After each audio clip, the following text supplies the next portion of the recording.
नमस्कार प्रेक्षक मित्रांनो, स्वागत आहे आपले भूमी क्रिएशन चॅनलवर। चला तर आपण आजच्या कथेला सुरुवात करूया। नवी मुंबई, पावसाळ्याचे दिवस होते आणि पावसाची संतधार सुरू होती। डांबरी रस्त्यांवरून सुसाट धावणाऱ्या गाड्यांच्या चाकांमधून पाण्याचे फवारे उडत होते। याच धावपळीच्या निष्ठुर आणि घड्याळाच्या काट्यावर धावणाऱ्या शहरात एका जुन्या धडधडणाऱ्या ॲक्टिवा स्कूटरवर मिनल आपला रोजचा जीवन संघर्ष करत होती। अंगावर घातलेला एक जुना, काही ठिकाणी फाटलेला पिवळा रेनकोट, डोक्यावरचे हेल्मेट आणि स्कूटीच्या मागे आणि पुढे बांधलेल्या स्टीलच्या डब्यांच्या पिशव्या, मिनलचं हे रोजचं जगणं होतं। एरोलीतल्या एका छोट्याशा चाळीत राहून ती घरगुती डबे बनवण्याचा व्यवसाय करत होती। पहाटे 4 वाजता उठून स्वयंपाक करणं आणि नंतर मुंबईच्या वेगवेगळ्या ऑफिसमध्ये ते डबे वेळेवर पोहोचवणं हा तिचा दिनक्रम झाला होता। पावसाचा जोर वाढत होता, सिग्नलवर गाड्यांच्या रांगा लागल्या होत्या आणि मिनल वाशीच्या शिवाजी चौकातल्या सिग्नलवर थांबली होती। हेल्मेटच्या काचेवरून ओघळणाऱ्या पाण्याचे थेंब पुसत ती सिग्नल हिरवा होण्याची वाट पाहत होती। प्रेक्षक मित्रांनो, कधी कधी एका साध्या माणसाची छोटीशी माणुसकी कोणाचं संपूर्ण आयुष्य बदलून टाकते। अचानक तिची नजर रस्त्याच्या कडेला एका बंद दुकानाच्या आडोशाला उभ्या असलेल्या एका वृद्ध गृहस्थांवर गेली। अंगात अतिशय साधा, सुरकुत्या पडलेला पांढरा सदरा आणि पायजमा, पायात साध्या चपला। पावसाच्या तडाख्याने ते थोडे भिजले होते। चेहऱ्यावर थकवा स्पष्ट दिसत होता आणि त्यांचे डोळे बाजूच्याच एका चहा पोहे वाल्याच्या टपरीकडे आशेने पाहत होते। वय 70च्या आसपास असेल। त्यांचा तो अगतिक चेहरा पाहून मिनलला काहीतरी विचित्र वाटलं। ती स्वतः वेळेच्या दबावाखाली होती। ग्राहकांचे फोन आले असते, पण तरीही तिच्यातली माणुसकी तिला स्वस्थ बसू देईना। तिने स्कूटी कडेला घेतली आणि ती त्या वृद्धाजवळ गेली। बाबा, काय झालंय? बरं वाटत नाहीये का तुम्हाला?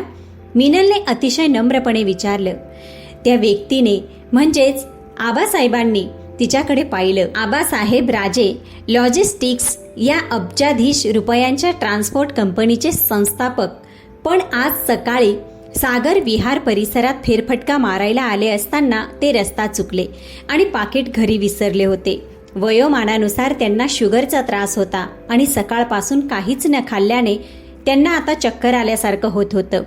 पण हे सगळं या अनोळखी मुलीला कसं सांगावं?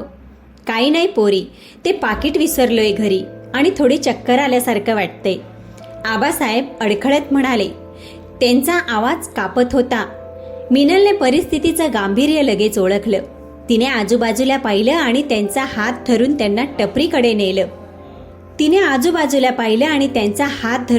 टपरीकडे नेलं। काका, 2 प्लेट गरमागरम कांदे पोहे द्या आणि 2 कटिंग चहा मारा कडक। मिनलने टपरीवाल्याला हाक मारली आणि एका प्लास्टिकच्या स्टूलवर आबासाहेबांना बसवलं। नको बाळा, माझ्याकडे पैसे नाहीत, आबासाहेब संकोचाने म्हणाले। अहो बाबा, असू द्या ना, त्यात काय एवढं, मी देते की। आधी तुम्ही काहीतरी पोटात टाका, शुगर डाऊन झाली असेल तुमची। मिनलने हसून त्यांना धीर दिला। गरमागरम पोहे आणि वाफाळलेला चहा समोर आला। आबासाहेब भुकेले होते। त्यांनी शांतपणे पोहे खायला सुरुवात केली। ते खात असताना ते मुक्ताचे निरीक्षण करत होते। तिचे कपडे साधे होते, चेहऱ्यावर कष्ट दिसत होते, पण डोळ्यात एक विलक्षण तेज आणि प्रामाणिकपणा होता। तेवढ्यात मिनलचा फोन वाजला। हॅलो? हो सर, निघतीये मी, फक्त 5 मिनिटं द्या। वाशीतच आहे? पावसामुळे थोडं ट्रॅफिक आहे। नाही, आज डब्यात वांग्याची भाजी आणि पोळ्या आहेत। हो, लगेच पोचते। मिनल ग्राहकाची समजूत काढत होती। हे ऐकून आबासाहेबांना अपराधी वाटलं। माझ्यामुळे तुला उशीर झाला पोरी, तुझे ग्राहक ओरडतील तुला। मिनलने हसत चहाचा घोट घेतला। अहो बाबा, ग्राहक काय, आज ओरडतील, उद्या शांत होतील, पण तुम्ही रिकाम्या पोटी पुढे गेला असता आणि चक्कर येऊन रस्त्यात पडला असतात तर जास्त उशीर झाला असता ना। तुम्ही तुमची काळजी घ्या। मिनलने आपल्या खिशातले मोजके सुट्टे पैसे काढले, टपरीवाल्याला दिले। स्वतःच्या डब्याच्या पिशव्या सावरत ती परत स्कूटीकडे वळली। पोरी, तुझं नाव काय ग? आबासाहेबांनी मागून हाक मारली। मिनल, ती हसून म्हणाली आणि पावसाच्या त्या धुक्यात स्कूटीवरून दिसेनाशी झाली। आबासाहेब त्या टपरीवर उभे राहून तिच्या जाणाऱ्या वाटेकडे पाहत राहिले। आजच्या या जगात जिथे स्वतःच्या फायद्याशिवाय कुणी कुणाकडे ढुंकूनही पाहत नाही, तिथे स्वतःकडे मोजकेच पैसे असतानाही दुसऱ्याची भूक ओळखणारी ही पोरगी त्यांना खूप मोठी वाटली। तिच्या त्या एका साध्या कृतीने त्यांच्या अनुभवी पण कठोर झालेल्या मनाला पाझर फुटला. इकडे मिनल दुपारी 2 वाजता सगळे डबे पोचवून ऐरोलीच्या आपल्या घरी परतली. पाऊस अजूनही कोसळतच होता. घर कसलं जुनं चाळीतील ते एक पत्र्याची खोली होती. पावसाचे पाणी गळू नये म्हणून छपरावर प्लास्टिक टाकलं होतं. ती थकून भागून दरवाजा ढकलून आत गेली, पण घरात पाऊल ठेवताच तिच्या पायाखालची जमीनच सरकली. घरात रेखा आत्या सोफ्यावर पाय पसरून बसली होती. तिच्या अंगावरचे सोन्याचे दागिने आणि चेहऱ्यावरचा तिरस्कार स्पष्ट दिसत होता. मिनलला पाहताच तिने तोंडपट्टा सुरू केला. काय ग महाराणी, आलीस का जग जिंकून? डबे विकून किती करोडपती झालीस आज? आत्याचा आवाज खोलीतल्या शांततेला चिरत होता. मिनलने आपला थकवा लपवला आणि ती शांतपणे म्हणाली, आत्या तू कधी आलीस? बस मी तुला पाणी आणते. मला तुझं हे भिकारड पाणी नको आणि तुझं शहाणपणही नको. आत्याने ताडकन उभं राहून ओरडायला सुरुवात केली. माझे 5 लाख रुपये कधी देणार आहेस ते सांग आधी. तुझ्या त्या आजारी आईच्या उपचारांसाठी माझ्या पदरचे पैसे घातले मी. आता ती तर मेली, पण माझे पैसे कोण देणार? मी काय धर्मशाळा उघडून बसली आहे का? आईचा उल्लेख होताच मिनलच्या डोळ्यात पाणी तरळलं, पण तिने ते कसं बसं रोखलं. आत्या, मी तुला दर महिन्याला हप्ते देत आहे ना. या महिन्यात पावसाची अडचण आहे. काही डबे बंद झालेत. मला थोडे दिवस दे अजून. थोडे दिवस? हे बघ मिनल, मला या डब्याच्या कहाण्या नकोयत.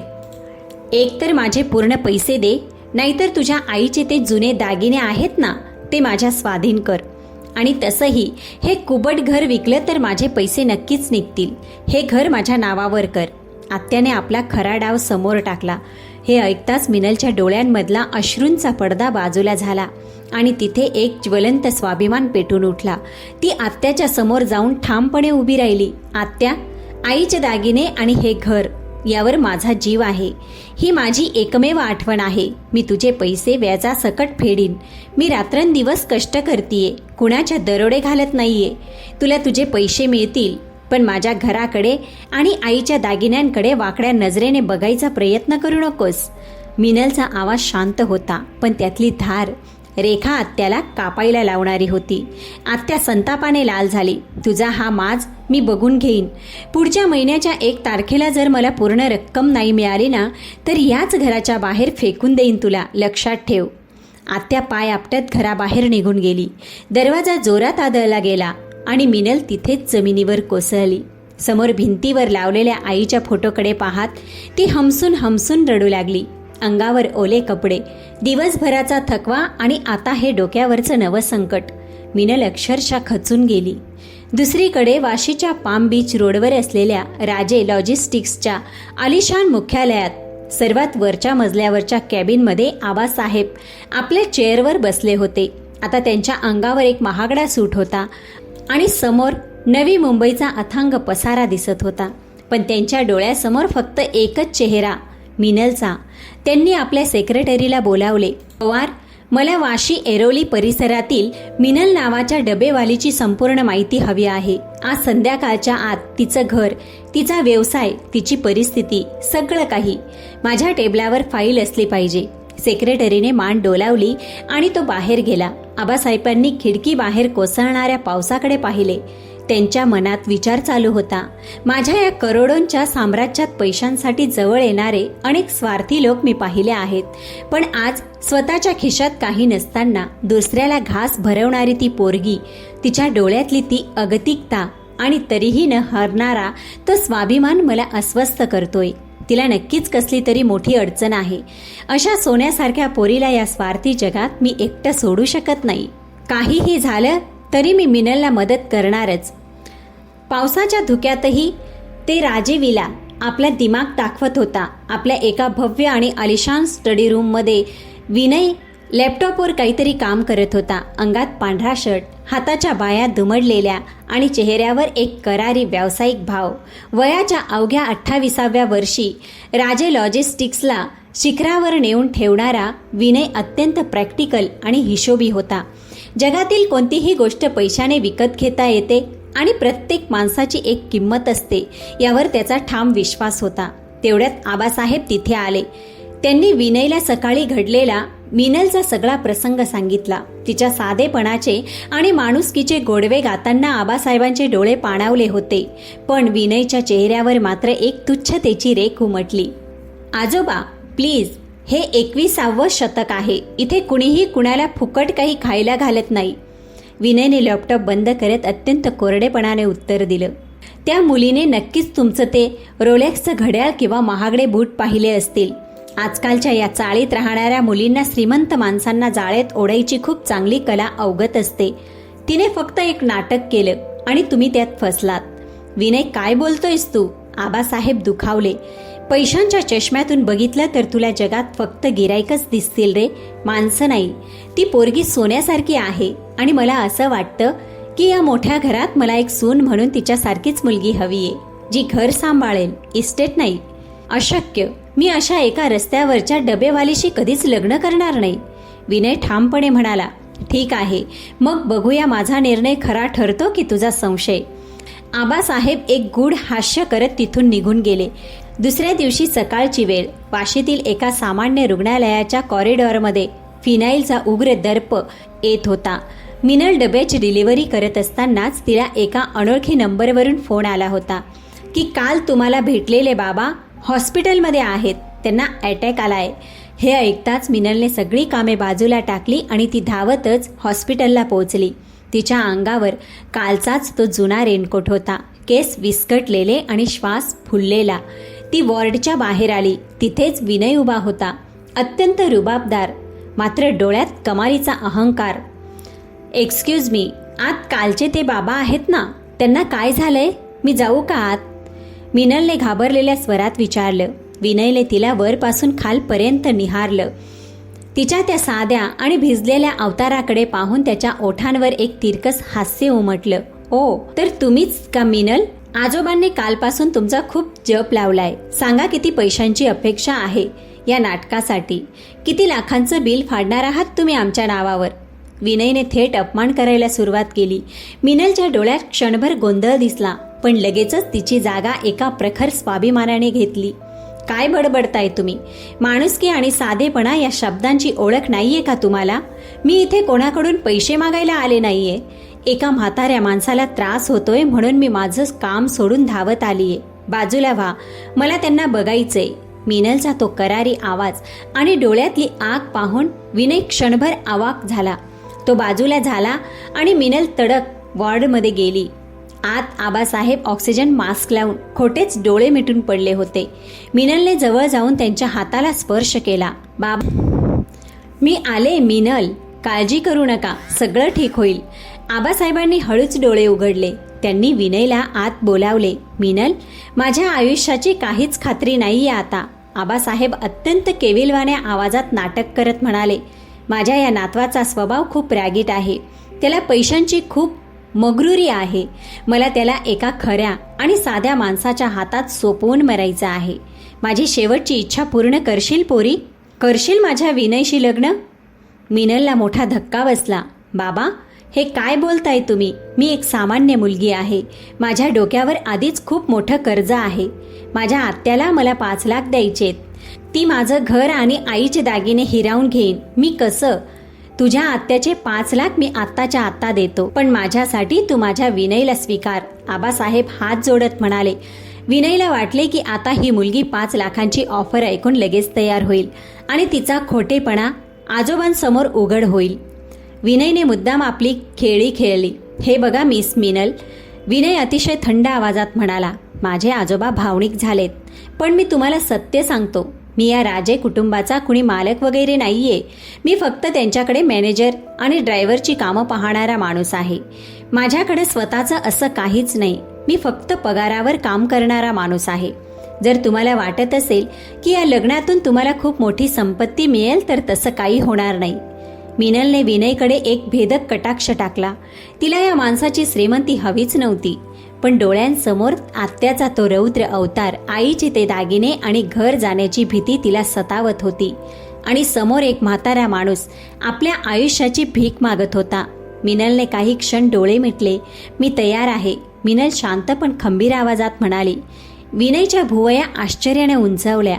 पण तुम्ही देणारे ते 5 लाख रुपये मी कर्ज म्हणून घेईन. ते माझे उपकार नसतील, ती माझी जबाबदारी असेल. त्याच दिवशी संध्याकाळी बाहेर रिमझिम पाऊस पडत होता आणि वाशीच्या मॅरेज रजिस्ट्रारच्या ऑफिसमध्ये एक विचित्र शांतता पसरली होती. कुठलाही बँडबाजा नाही, सनई चौघडे नाहीत की नातेवाईकांची गर्दी नाही. एका जुन्या अंधाऱ्या ऑफिसमध्ये एका सरकारी टेबलावर लग्नाचे कागदपत्र ठेवलेले होते. मिनलने एक साधी फिक्कट गुलाबी रंगाची सुती साडी नेसली होती. डोळ्यात एक अनामिक दुःख आणि भविष्याची चिंता होती. विनयने अत्यंत कोरडेपणाने त्या कागदावर सह्या केल्या. मिनलच्या हाताला कापरं भरलं होतं, पण तिने डोळे घट्ट मिटून त्या कागदावर मिनल विनय राजे अशी सही केली. लग्न होताच आबासाहेबांनी दिलेल्या शब्दाप्रमाणे रेखा आत्याला 5 लाखांचा डीडी पाठवला गेला. मिनलचे घर आणि आईच्या आठवणी वाचल्या होत्या. रजिस्ट्रार ऑफिसच्या बाहेर आल्यावर हवेत एक गारवा. विनय आपल्या गाडीकडे वळणार तेवढ्यात मिनलने त्याला मागून आवाज दिला, मिस्टर विनय. विनयने मागे वळून पाहिले. मिनल त्यांच्या अगदी जवळ येऊन उभी राहिली. तिची नजर त्याच्या डोळ्यात थेट भिडलेली होती. हे लग्न मी एका म्हाताऱ्या माणसाच्या शब्दाखातीर आणि माझ्या आईच्या आठवणी वाचवण्यासाठी केले, तुमच्या पैशासाठी नाही. आजोबांनी माझ्या आत्याला दिलेले ते 5 लाख, ते मी तुम्हाला माझ्या मेहनतीच्या पैशातून लवकरच परत देईन.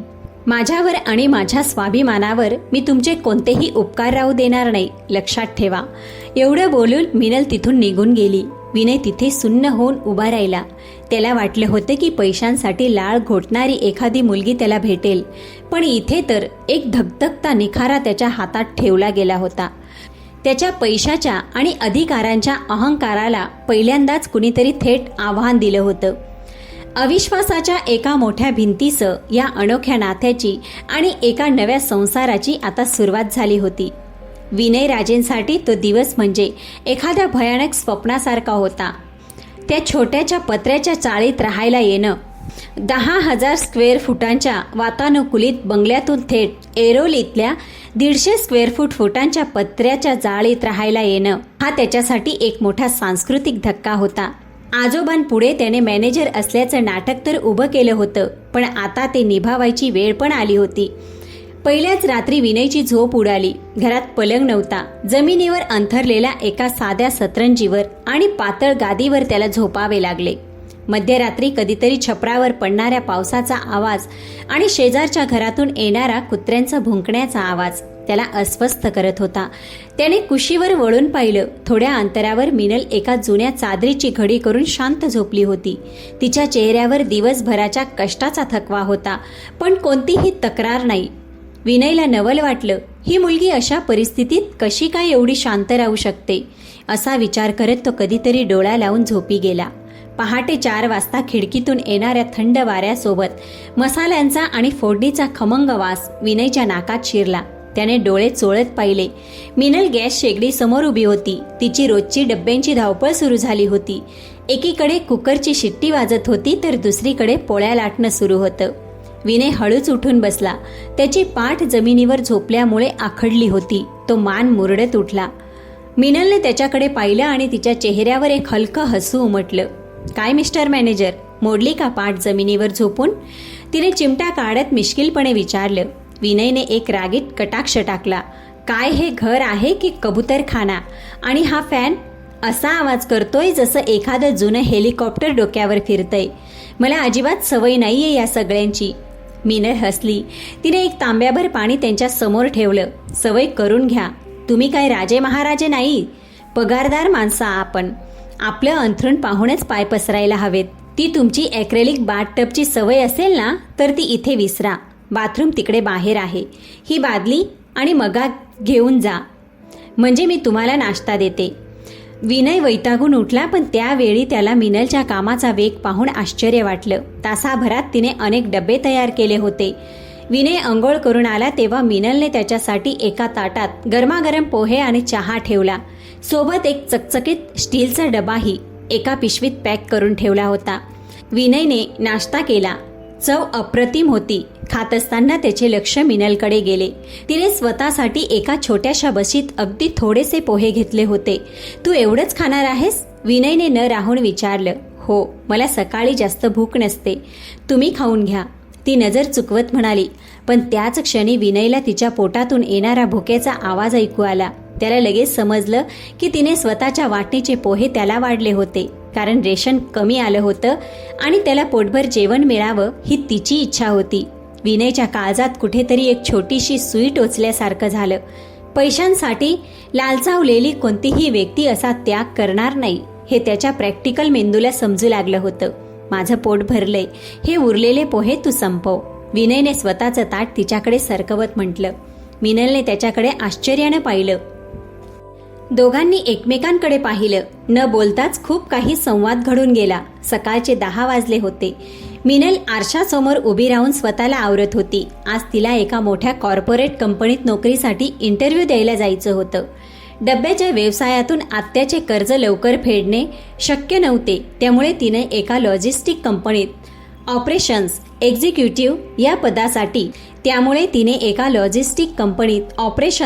एक्झिक्युटिव्ह या पदासाठी अर्ज केला होता.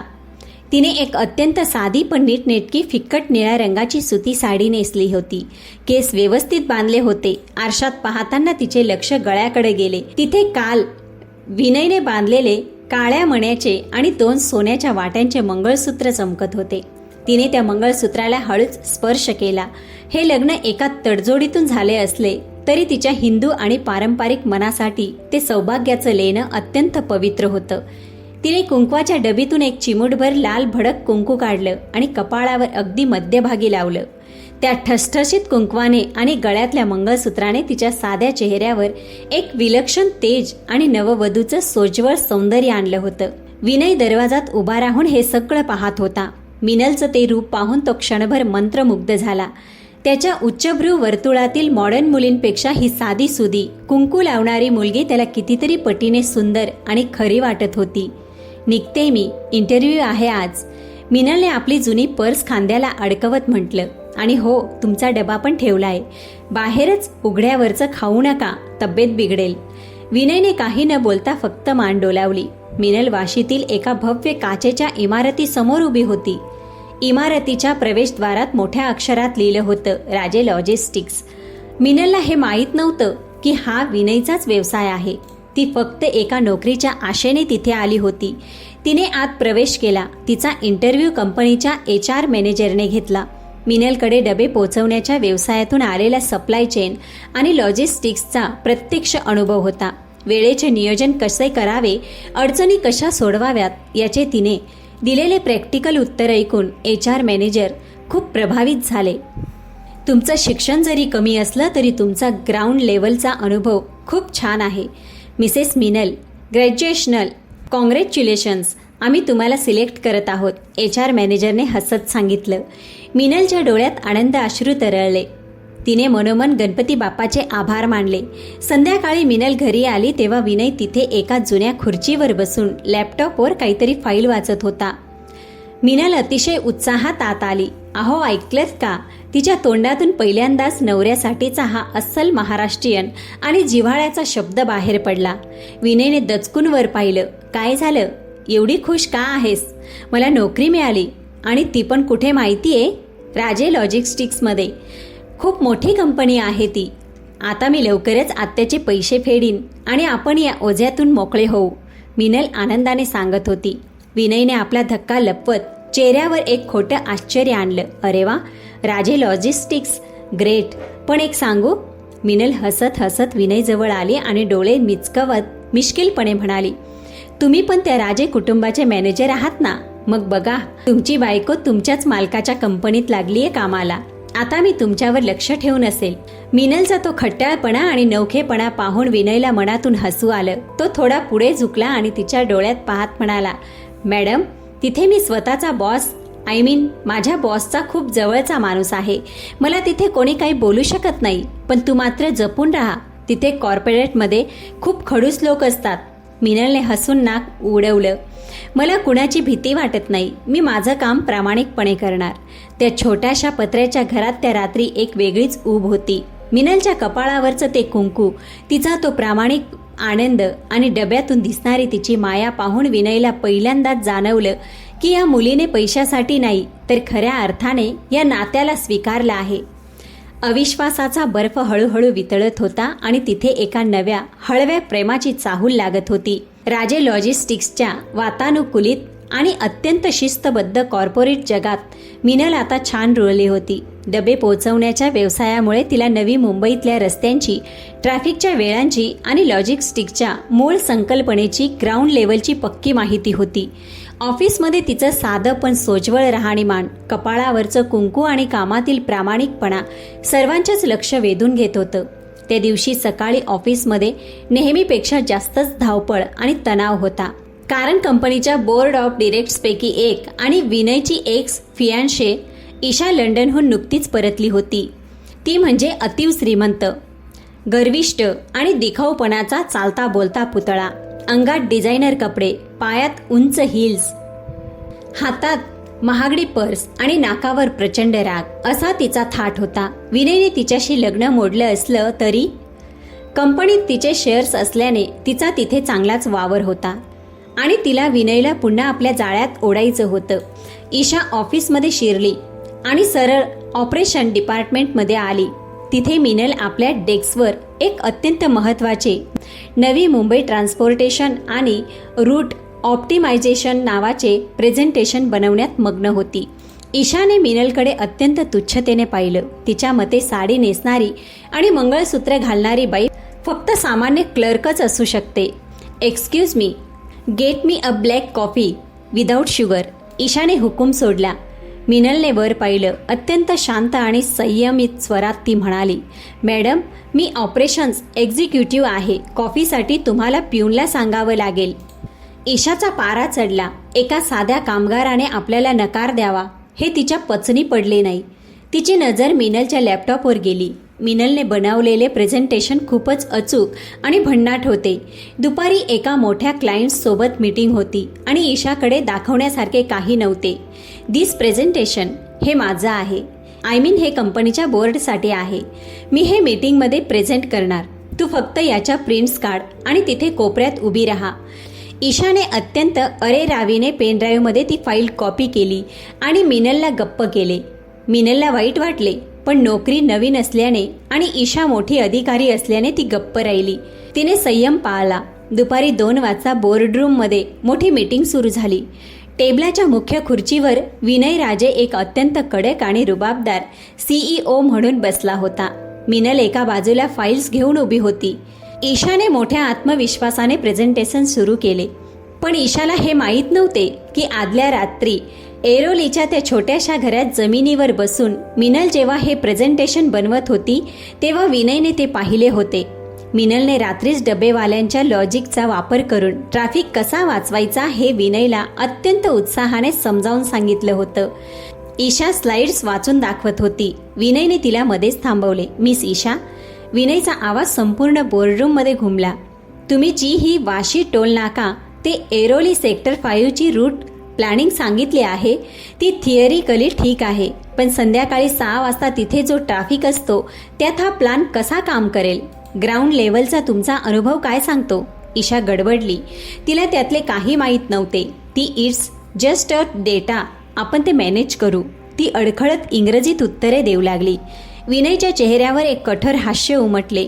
लॉजिस्टिक डेटावर चालत नाही मिस ईशा, ते रस्त्यावरच्या अनुभवावर चालतं. ज्याने हे प्रेझेंटेशन खऱ्या अर्थाने बनवलंय त्याला ते पक्क माहीत आहे. विनयने आपली नजर थेट मिनलवर खेळवली. मिसेस मिनल, तुम्ही प्लीज हे एक्सप्लेन कराल का? मिनल दचकली, पण तिने स्वतःला सावरले. ती पुढे आली आणि तिने अत्यंत आत्मविश्वासाने कुठेही न अडखळता तो पूर्ण प्लॅन समजावून सांगितला.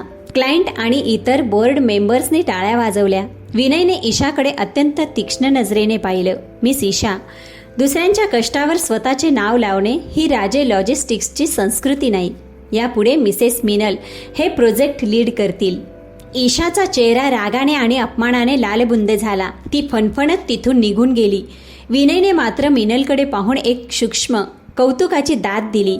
मिनलला तिच्या कष्टाचे फळ मिळाले होते. संध्याकाळची वेळ, पावसाची उघडीप मिळाली, पण हवेत एक छानसा गारवा होता. एरोली स्टेशनच्या बाहेर एका कट्ट्यावर मिनल विनयची वाट पाहत उभी होती. आज ती खूप आनंदी होती. विनय आपल्या नेहमीच्या साध्या मॅनेजरच्या अवतारात तिथे पोहोचला अहो इकडे या लवकर, मिनलने त्याला लांबूनच हात हलवून बोलावले. विनय हसत हसत तिच्या जवळ गेला. तिथे टपरीवर आल्या वेलचीचा घमघमाट सुटला होता. मिनलने 2 कटिंग चहाची ऑर्डर दिली आणि ती विनयकडे वळली. तिचे डोळे आनंदाने चमकत होते. काय सांगू तुम्हाला, आज ना तुमच्या त्या बॉसने म्हणजे विनय राजे सरांनी कमालच केली.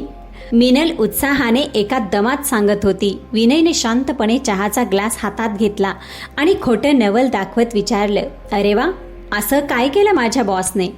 अहो ती ईशा मॅडम आहे ना, तिने माझं काम स्वतःच्या नावावर खपवायचा प्रयत्न केला, पण तुमचे बॉस एकदम कडक आहेत. त्यांनी बरोबर तिला पकडलं आणि सगळ्यांसमोर मला माझं क्रेडिट दिलं. किती हुशार आणि न्याय देणारे आहेत ना ते. मला तर त्यांचा खूप आदर वाटायला लागलाय. मिनल चहाचा घोट घेत निरागसपणे सांगत होती. विनय तिच्या त्या बोलक्या डोळ्यांकडे, वाऱ्यावर उडणाऱ्या तिच्या केसांच्या बटेकडे आणि तिच्या त्या अस्सल खळखळणाऱ्या आनंदाकडे पाहत राहिला. ईशासारख्या उच्चभ्रू मुलींचा खोटेपणा त्याने खूप जवळून पाहिला होता, पण मिनलचा हा साधेपणा, दुसऱ्यांचं भरभरून कौतुक करणारी तिची वृत्ती त्याला आतून कुठेतरी स्पर्श करून गेली. त्याच्या मनात मिनलविषयी फक्त आदरच नाही तर एका अत्यंत खोल प्रेमाची सुरुवात झाली होती. तुला माझे बॉस एवढे आवडलेत का? विनयने मुद्दाम खट्याळपणे विचारलं. मिनल हसली आणि म्हणाली, बॉस म्हणून आवडले, पण माणूस म्हणून मला माझा हा साधा जमिनीवरचा मॅनेजर जास्त आवडतो. आणि तुम्हाला एक सांगू, तुमच्यात थोडे बदल केले ना तर तुम्ही आणि तुमचा बॉस अगदी सेम दिसाल. मिनलच्या या वाक्याने विनयच्या काळजाचा ठोका चुकला. चहाच्या त्या वाफालेल्या ग्लासवर दोघांची बोटं एकमेकांना किंचित स्पर्श करून गेली. रस्त्यावरची ती गर्दी, गाड्यांचा आवाज जणू त्यांच्यासाठी थांबला होता. कार्तिक महिन्याची ती आल्हाददायक आणि धुंद करणारी पहाट होती. नवी मुंबईच्या हवेत एक सुखद गारवा जाणवत होता. वाशीतील एका भव्य आणि आलिशान ऑडिटोरियममध्ये राजे लॉजिस्टिक्सचा अत्यंत प्रतिष्ठेचा दिवाळी पहाट कार्यक्रम आयोजित करण्यात आला होता. संपूर्ण परिसर दिव्यांच्या आणि झेंडूच्या फुलांच्या माळांनी सजवला गेला. हवेत सुगंधी उठण्याचा आणि सुगंधी अगरबत्तीचा सुगंध दरवळत होता. मंचावर सनई चौघड्यांचे मंगलमय सूर घुमत होते आणि कंपनीचे सर्व मोठे अधिकारी, क्लायंट्स आणि कर्मचारी पारंपरिक वेशभूषेत उपस्थित होते. या जगमगाटात मिनलने ऑडिटोरियममध्ये प्रवेश केला आणि क्षणभर तिथे उभी असलेल्या प्रत्येकाची नजर तिच्यावर खिळून राहिली. मिनलने आज एक अत्यंत सुंदर, अस्सल मोरपंखी रंगाची काठापदराची पैठणी नेसली होती. त्या पैठणीवरचे सोनेरी जरीचे मोर दिव्यांच्या प्रकाशात लखलखत होते. तिचे केस एका साध्या पण आकर्षक आंबाड्यात बांधले गेले होते आणि त्यात ताज्या मोगऱ्याचा गजरा माळलेला होता. तिच्या कपाळावर एक ठसठसीत लाल भडक चंद्रकोर होती, जी तिच्या चेहऱ्यावरील साधेपणाला एका राजस सौंदर्यात बदलत होती. नाकात मोत्यांची नथ, गळ्यात पारंपरिक ठुशी आणि हातात हिरव्या चुड्यासोबत असलेल्या सोन्याच्या 2 बांगड्या. हे सर्व दागिने खरे नव्हते, इमिटेशनचे होते, पण मिनलच्या त्या सोज्वळ आणि निर्मळ सौंदर्यासमोर ते खऱ्या दागिन्यांपेक्षाही अधिक मौल्यवान वाटत होते. विनय एका कोपऱ्यात उभा राहून हे दृश्य पाहत होता. नेहमी अत्यंत प्रॅक्टिकल आणि कोरडा असणारा हा कॉर्पोरेट CEO आज मात्र मिनलच्या या पारंपरिक रूपासमोर अक्षरशः मंत्रमुग्ध झाला होता. त्याच्या उंच भ्रू वर्तुळातल्या अनेक मॉडर्न आणि डिझायनर कपड्यांमधल्या स्त्रिया त्याने पाहिल्या होत्या, पण मिनलच्या या मराठमोळ्या रूपाने त्याच्या हृदयाचा ठोका चुकवला. ती एखाद्या साक्षात लक्ष्मीसारखी भासत होती. त्याला वाटले की धावत जावे आणि सगळ्यांसमोर सांगावे की ही माझी पत्नी आहे, पण त्याने स्वतःला आवरले. मिनल हळूच एका रिकाम्या खुर्चीकडे जात होती. तेवढ्यात अचानक मागून एक अत्यंत कर्कश आणि गर्विष्ठ आवाज आला. एक्सक्यूज मी, हे काय आहे? मिनलने मागे वळून पाहिलं. ईशा तिथे उभी होती. ईशाने एका प्रसिद्ध डिझायनरचा अत्यंत भडक इंडो वेस्टर्न ड्रेस घातला होता. गळ्यात हिऱ्यांचा खराखुरा नेकलेस चमकत होता. मिनलला तिथे आलेलं पाहून आणि तिच्या सौंदर्याची चर्चा ऐकून ईशाचा जळफळाट झाला. आधीच ऑफिसमध्ये मिनलने ईशाचा अपमान केला होता. त्याची परतफेड करण्याची हीच योग्य वेळ आहे असं तिला वाटले. मिसेस मिनल, हा राजे लॉजिस्टिक्सचा एलिट कॉर्पोरेट इव्हेंट आहे. तुमच्या चाळीतली सत्यनारायणाची पूजा नाही. ईशा सर्वांसमोर मोठ्या आवाजात बोलू लागली. आजूबाजूचे लोक आता त्यांच्याकडे पाहू लागले होते. हे काय कपडे घालून आली आहेस तू? आणि हे दागिने? ओ माय गॉड, हे रस्त्यावर मिळणारे 100 रुपयाचे खोटे दागिने. तू आमच्या ह्या स्टेटसच्या इव्हेंटमध्ये आलीस? तुला लाज कशी वाटत नाही? डबेवाल्याची लायकी डबे पोचवण्यापुरतीच असते. त्यांनी राजवाड्याची स्वप्न पाहू नयेत. Get out from here. आत्ताच्या आत्ता बाहेर जा. ईशाने अत्यंत खालच्या पातळीवर जाऊन मिनलचा अपमान केला. तिचे डोळे भरून आले. सर्वांसमोर चाललेला हा अपमान तिच्या स्वाभिमानावर घाव घालत होता. तिने आपले अश्रू रोखण्याचा प्रयत्न केला आणि ती तिथून शांतपणे निघून जाण्यासाठी वळणार तेवढ्यात एक भक्कम हात तिच्या खांद्यावर पडला. तो विनय होता. त्याच्या डोळ्यात एक भयंकर आग होती. मिनलला वाटले की आपला हा मॅनेजर नवरा आता ईशा मॅडम समोर काही बोलू शकणार नाही आणि त्याची ही नोकरी धोक्यात येईल. पण विनय थेट ईशाच्या समोर जाऊन उभा राहिला. ईशा त्याला पाहून चमकली, कारण तिला माहीत होतं की हा कंपनीचा प्रत्यक्ष बॉस आहे. मिस ईशा, तुम्ही हद्द पार करत आहात. विनयचा आवाज इतका खणखणीत होता की आजूबाजूची कुजबूज एकदम शांत झाली. कपड्यांच्या आणि दागिन्यांच्या किमतीवरून माणसाची लायकी ठरवणारे लोक मनाने किती भिकारी असतात हे तुम्ही आज दाखवून दिलं आहे. मिनलच्या अंगावरचे दागिने खोटे असतीलही, पण तिचं काम, तिची निष्ठा आणि तिचा स्वाभिमान अस्सल सोन्यासारखा आहे. ईशा अवाक होऊन विनयकडे पाहत होती. विनय, तू एका क्लर्कसाठी मला? विनयने तिला मध्येच थांबवत एक अत्यंत कठोर आणि निर्णायक वाक्य उच्चारले, ज्याने ईशालाच नव्हे तर मिनललाही हादरवून सोडले. मी इथे फक्त एका गोष्टीसाठी उभा आहे. मला हे स्पष्ट करायचं आहे, मिसेस मिनल या कंपनीची सर्वात मौल्यवान व्यक्ती आहे. त्यांच्यावर टीका करण्याचा किंवा त्यांना इथून बाहेर काढण्याचा अधिकार या कंपनीत कुणालाही नाही, तुम्हाला सुद्धा नाही. त्यामुळे आत्ताच्या आत्ता तुम्ही मिनलची माफी मागा, अन्यथा हा कार्यक्रम सोडून तुम्ही स्वतः बाहेर जाऊ शकता.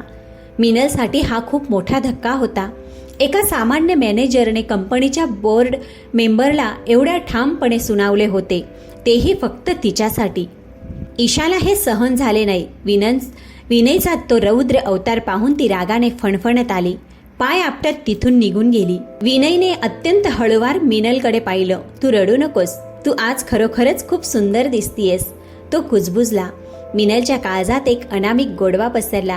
कार्यक्रम संपल्यावर रात्री उशिरा ते दोघे एरोलीच्या त्यांच्या छोट्याशा घरी परतले. खोलीत अंधार होता. फक्त बाहेरच्या रस्त्यांवरच्या दिव्यांचा थोडासा प्रकाश खिडकीतून आत येत होता. मिनलने दरवाजा लावला आणि ती थेट भिंतीला टेकून उभी राहिली. आज दिवसभरात जे काही घडले ते तिच्यासाठी अविश्वसनीय होतं. विनयने शर्टचे बटन काढत तिच्याकडे पाहिलं. काय झालं मिनल? अजूनही ईशाच्या बोलण्याचा विचार करतेस? मिनलने नकारार्थी मान हलवली. तिच्या डोळ्यातून आता मात्र अश्रूंचा बांध फुटला होता. ती चालत चालत विनयजवळ आली आणि तिने आपले डोके अत्यंत सहजपणे त्याच्या छातीवर टेकवले. विनय क्षणभर शहारला. त्याचे हात नकळत, मला त्या ईशा मॅडमचं काही वाटलं नाही आहो, पण तुम्ही आज जे केलंत ना. मिनलचा आवाज हुंदक्यांमुळे कापत होता. तुम्ही स्वतःची नोकरी धोक्यात घालून माझ्यासाठी त्या मोठ्या मॅडमशी भांडलात. माझा अपमान तुम्हाला सहन झाला नाही. माझ्या या खोट्या दागिन्यांचा आणि फाटक्या नशिबाचा कुणीही असा बचाव आजवर केला नव्हता. का केलं तुम्ही असं? विनयने तिची हनुवटी वर उचलली आणि तिच्या अश्रूंनी भरलेल्या. विनय हळूच म्हणाला, कारण जे खरं आहे ते मी बोललो मिनल. तू खरोखर माझ्यासाठी, म्हणजे माझ्या आयुष्यात आलेली सर्वात मौल्यवान व्यक्ती आहेस. या फाटक्या नशिबाला तू तुझ्या कष्टाने शिवतेस ना, ते मला खूप आवडतं. तुझे हे खोटे दागिने त्या ईशाच्या खऱ्या हिऱ्यांपेक्षा 1000 पटीने मौल्यवान आहेत माझ्यासाठी. मिनलने विनयच्या डोळ्यात पाहिलं. तिथे तिला कोणताही खोटेपणा, कोणताही दिखावा दिसला नाही. दिसले ते फक्त अथांग आणि स्वच्छ प्रेम. तिने आपले हात त्याच्या गळ्याभोवती वेढले. त्या छोट्याशा गळक्या पत्र्यांच्या घरात एका साध्या सतरंजीवर उभे असताना आज खऱ्या अर्थाने 2 भिन्न जगातील मने एकमेकांशी जोडली गेली होती. विनयच्या मनात आता मात्र आपण मिनलला जे फसवतोय, जे खोटं बोलतोय त्याची टोचणी तीव्र होऊ लागली होती. त्याला लवकरात लवकर तिला सर्व सत्य सांगायचे होते. पण हे सत्य येत्या काळात कोणते वादळ घेऊन येणार आहे याची थोडीही कल्पना ह्या दोघांना त्या क्षणी नव्हती. दिवाळी पहाटेच्या त्या प्रसंगानंतर काही दिवस खूप शांततेत गेले. विनय आणि मिनलच्या नात्यात एक हळवा बंद तयार झाला होता, पण त्यांना हे माहीत नव्हते की ईशाच्या अपमानाचा आणि रागाचा ज्वालामुखी आतल्या आत खदखदत होता. विनयने सर्वांसमोर केलेला अपमान तिला पचनी पडला नव्हता. तिने विनयच्या मागावर आपले खाजगी गुप्तहेर लावले आणि अखेर तिच्या हाती तो पुरावा लागला, ज्याने संपूर्ण कथेला एक वेगळे वळण मिळणार होते. ईशाच्या हातात वाशीच्या मॅरेज रजिस्ट्रार ऑफिसमधील मिनल आणि विनय राजे यांच्या विवाहाचे प्रमाणपत्र होते. विनयने साध्या डबेवालीशी लग्न केलंय? ईशा रागाने फणफणली, पण दुसऱ्या क्षणी तिच्या चेहऱ्यावर एक अत्यंत क्रूर हास्य उमटलं. तिला मिनलची एक कच्ची नस सापडली. तिला समजले होते की मिनलला विनयचे खरे सत्य माहीत नाही. दुसऱ्या दिवशी सकाळी मिनलला ऑपरेशन्स डिपार्टमेंटमधून एक तातडीचा मेसेज आला की तुर्भे MIDCतील राजे लॉजिस्टिक्सच्या एका जुन्या गोदामात इन्स्पेक्शनसाठी तिला जायचे आहे. मिनल आपली फाईल घेऊन प्रामाणिकपणे त्या पत्त्यावर पोहोचली. ते गोदाम खूप मोठे, अंधारे आणि निर्मनुष्य होते. मिनलने आत पाऊल ठेवले. हॅलो, कुणी आहे का इथे? तिने आवाज दिला. अचानक गोदामाचे मोठे लोखंडी शटल धाडदिशी बंद झाले आणि समोरून टाळ्या वाजण्याचा आवाज आला. अंधारातून ईशा बाहेर आली. तिच्या चेहऱ्यावर क्रूर आनंद ओसांडून वाहत होता. Welcome Mrs Minal. Oh sorry, Mrs Minal Vinay Raje, ईशाने अत्यंत उपहासात्मक स्वरात म्हटले. मिनल दचकली. तुम्ही मला इथे का बोलवलंय आणि तुम्ही मला त्या नावाने का हाक मारताय? ईशा तिच्या अगदी जवळ आली आणि तिने मिनलच्या हातात एक फाईल भिरकावली. कारण मला तुझा तो खोटा मुखवटा फाडायचा होता. खूप उड्या मारत होतीस ना त्या दिवशी. तुझा तो नवरा जो तुला सांगतो की तो एक साधा मॅनेजर आहे, तो ड्रायव्हर आहे.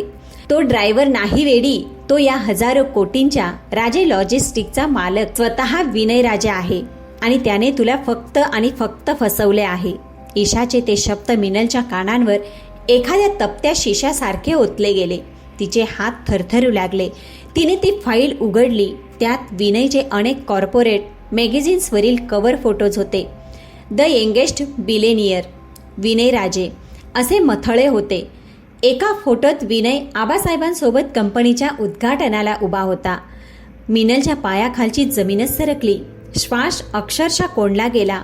डोळ्यांसमोर अंधारी येऊ लागली. ज्या माणसावर तिने जीवापाड प्रेम केले, ज्याला तिने गरिबीत सोबत दिली, स्वतः उपाशी राहून ज्याला डब्बा भरून दिला, त्या माणसाने तिच्या भावनांशी असा निर्गुण खेळ खेळावा? एका क्षणात तिचा तो सुखाचा आणि साधेपणाचा संसार पत्त्यांच्या बंगल्यासारखा कोसळला. का करेल तो असं? मिनलच्या तोंडून हुंदका बाहेर पडला. ईशाने आगीत तेल ओतलं. अरे, श्रीमंत लोकांचा हा खेळ असतो.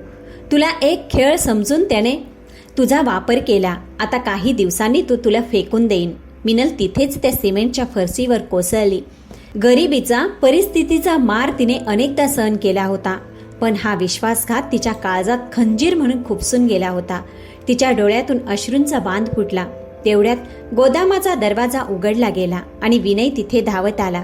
त्याला कंपनीच्या गार्ड्सकडून ईशाच्या कारस्थानाची कुणकुण लागली होती. तो मिनल जवळ गेला. मिनल, कुठे आहेस? त्याने तिला हात लावण्याचा प्रयत्न केला. मला हात लावू नका, मिनल एखाद्या जखमी वाघिणीसारखी ओरडली. तिने विनयला जोरात दूर ढकलले. तिचे डोळे रागाने आणि दुःखाने लाल झाले होते. कोण आहात तुम्ही? तुम्ही माझा साधा नवरा आहात की माझ्या गरिबीची चेष्टा करणारे एक श्रीमंत मालक? माझ्या विश्वासाचा असा चुराडा करताना तुम्हाला लाज नाही वाटली, मिस्टर विनय राजे? विनय निशब्द झाला. त्याला स्वतःचीच लाज वाटू लागली. तो काही बोलणार इतक्यात मिनल तिथून रडत रडत पळत सुटली. विनयने ईशाकडे पाहिलं. त्याचे डोळे आता एखाद्या प्रलयासारखे पेटले होते. ईशा, तू आज तुझी स्वतःची कबर खोदली आहेस, तो दात ओठ खात म्हणाला. त्याच दिवशी संध्याकाळी राजे लॉजिस्टिक्सच्या मुख्यालयात एक प्रचंड मोठी खळबळ उडाली. विनयने देशातील सर्व मोठे मीडिया चॅनल्स आणि कंपनीच्या सर्व संचालकांची तातडीची प्रेस कॉन्फरन्स बोलावली. हॉलमध्ये कॅमेऱ्यांचे फ्लॅश चमकत होते. ईशा तिथे एका कोपऱ्यात गर्वाने बसली होती. तिला वाटले की आता विनय सर्वांसमोर मिनयला सोडून देईन आणि आपली बदनामी टाळण्यासाठी तिच्याशी समझोता करेल. विनय मंचावर आला. त्याने काळ्या रंगाचा सूट घातला होता. त्याचा रुबाब एखाद्या सिंहासारखा होता. संपूर्ण हॉलमध्ये एक भयानक शांतता पसरली.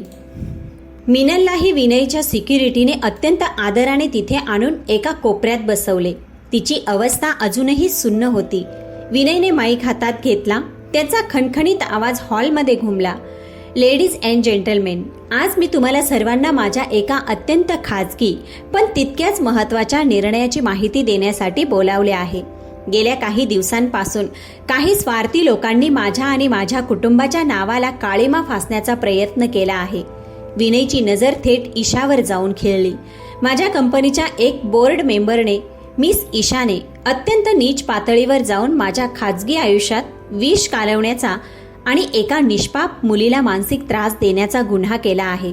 त्यामुळे राजे लॉजिस्टिक्सचा चेअरमन या नात्याने मी आत्ता याच क्षणी ईशाला कंपनीच्या बोर्डवरून कायमचे बेदखल करत आहे. हॉलमध्ये एकच खळबळ उडाली. ईशाच्या चेहऱ्याचा रंग उडाला. ती ताडकन उभी राहिली. पण विनयने हातानेच तिला गप्प बसण्याचा इशारा केला.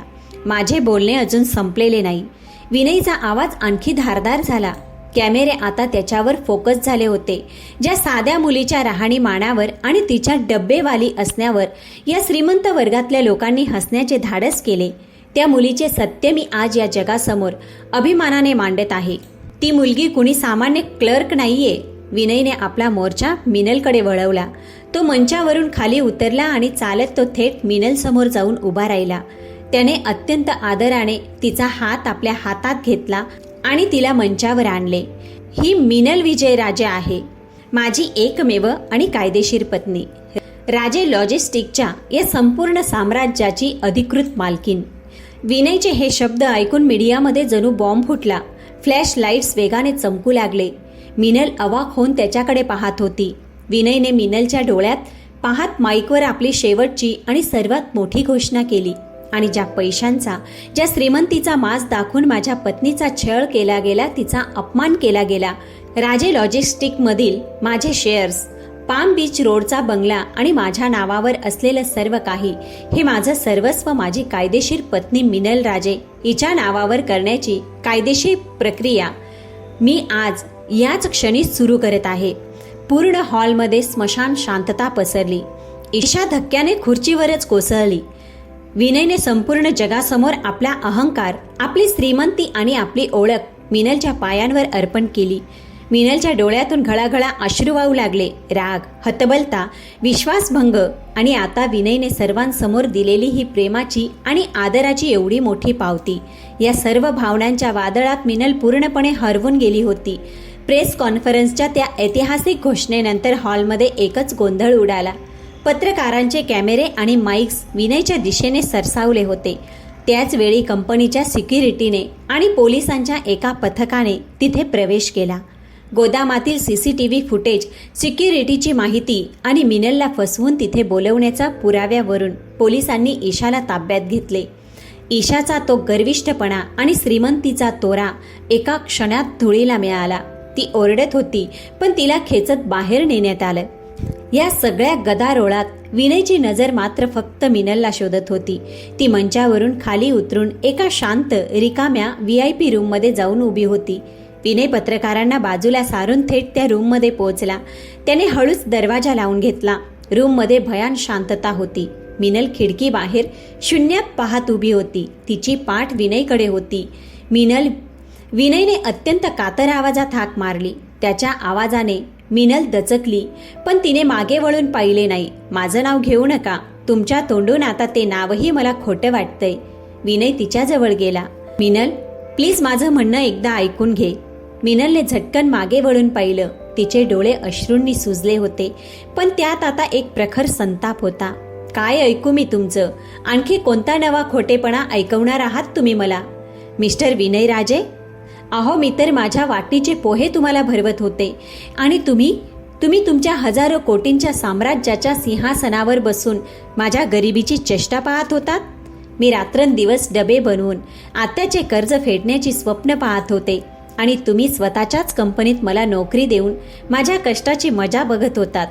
मिनलचे शब्द विनयच्या काळजाचे लचके तोडत होते. तसं नाहीये मिनल. मग कसं आहे? मिनलने त्याला मध्येच थांबवलं. मला तुमची ही कंपनी नकोय मिस्टर राजे. मला तुमचा हा खोटेपणा नकोय. ज्या नात्याचा पायाच खोटा आहे त्याची सुरुवातच एका फसवणुकीने झाली आहे ते नातं मला नको. मला घटस्फोट हवाय. मला माझ्या त्या छोट्याशा गळक्या पण खऱ्या जगात परत जाऊ द्या. घटस्फोट हा शब्द ऐकताच विनयच्या पायाखालची जमीन सरकली. जो माणूस मगाशी हजारो लोकांसमोर सिंहासारखा डरकाळी फोडत होता तो कॉर्पोरेटचा बेताज बादशाह विनय राजे तो एका साध्या मुलीसमोर अक्षरशः कोलमडून पडला. विनयच्या डोळ्यातून घळाघळा अश्रू वाहू लागले.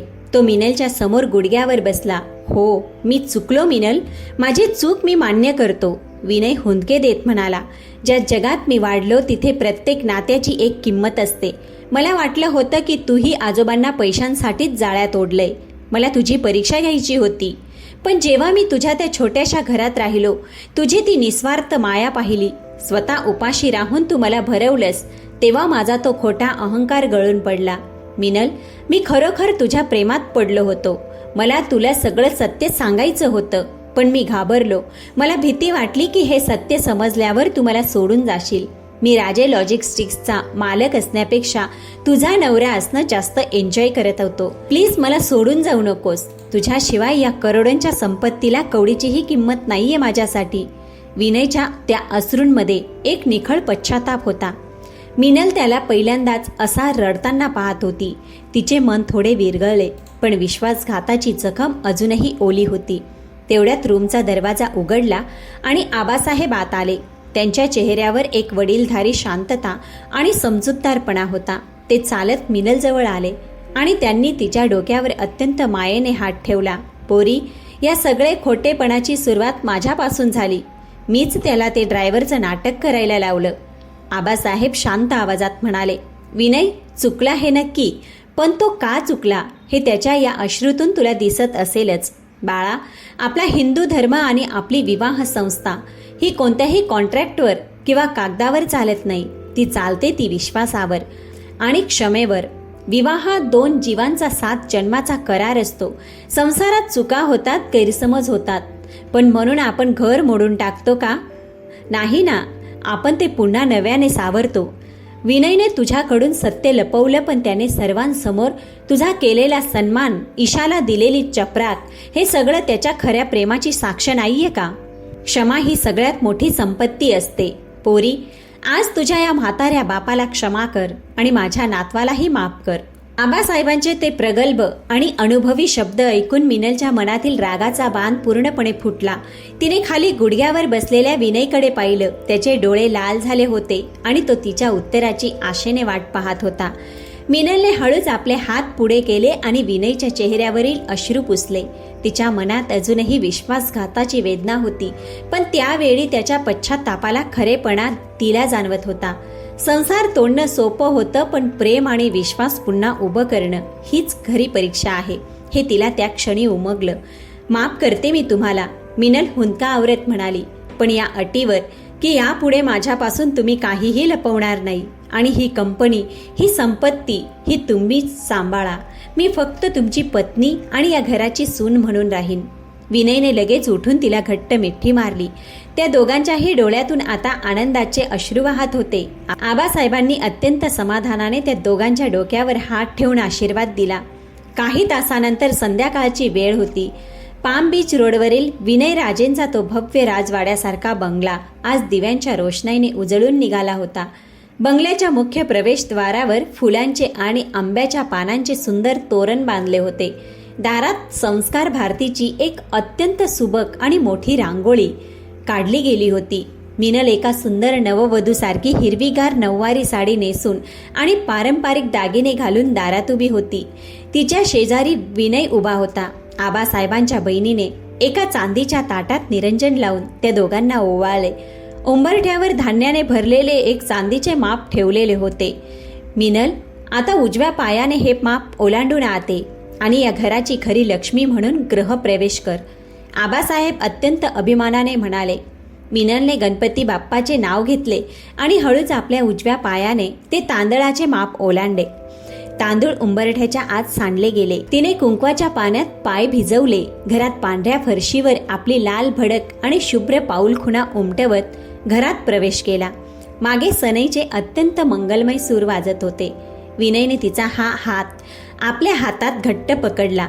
एकेकाळी पावसात भिजत फाटका रेनकोट घालून डबे पोहोचवणारी ती साधीशी मिनल आज स्वतःच्या प्रामाणिकपणाने, कष्टाने आणि निखळ प्रेमाने एका अब्जाधीशाच्या हृदयाची आणि घराची खरीखुरी राणी झाली होती. चांगलं कर्म आणि माणुसकी कधी वाया जात नाही हे मिनलच्या आयुष्याने पुन्हा एकदा सिद्ध केलं. नव्या संसाराचा तो गोड आणि सुगंधी दरवळ आता आयुष्यभरासाठी त्या राजे कुटुंबाच्या अंगणात फुलणार होता. माणसाकडे किती पैसा आहे यापेक्षा त्याच्या मनात किती माणुसकी आहे हेच शेवटी नात्यांना टिकून ठेवतं. तुमच्या मते मिनलने विनयला माफ करणं योग्य होतं का? तुमचं मत कॉमेंटमध्ये मांडायला विसरू नका. चला तर प्रेक्षक मित्रांनो, आजची कथा तुम्हाला कशी वाटली नक्की सांगा. चला भेटूया पुढच्या कथेसोबत.